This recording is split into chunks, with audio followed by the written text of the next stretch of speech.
One of the most common diseases you will see on roses is when they get these black spots on their leaves and the leaves start turning yellow. If you've ever grown roses, you may have had this problem before. Your leaves start turning yellow and falling off, and when you look at them closely, they've got black spots on them. Scientists have come up with a really creative name for this disease. They call it black spot disease. And it's a type of fungus that affects many different types of roses, but it is treatable.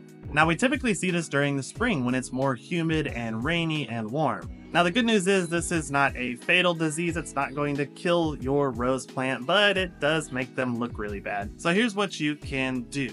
First of all, clean them up. So if you have any of those branches or leaves that are really spotted up or looking really bad, go ahead and remove them off the plant by pruning them. And if there are a bunch of leaves that have that fungal spores on them on the ground, rake them up and clean up underneath those plants so that way they don't continue to reinfect the leaves above them. Next, you want to increase sunlight and airflow to those rose plants, and so if they're planted in a shadier spot, you're always probably going to struggle with this disease. And you also want to make sure that your plants are not overgrown or too crowded together, so that way you can get good airflow in between those plants. It's also best to make sure that you don't have sprinklers that are spraying directly onto the leaves of the plant. It's better to go ahead and water the roots or water them with a drip system or soaker hose.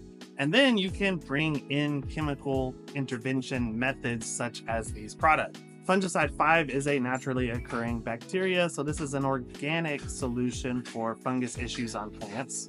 Or you can use a product such as Rose Shield, which is going to have a fungicide and an insecticide, and this can help fight off other issues with roses such as thrips or aphids. Or lastly, you could consider just go ahead and removing any plants that always struggle with black spot disease and replace them with roses that are more resistant to that fungus. And you can research online for your area lots of different cultivars or varieties of roses that are resistant to black spot.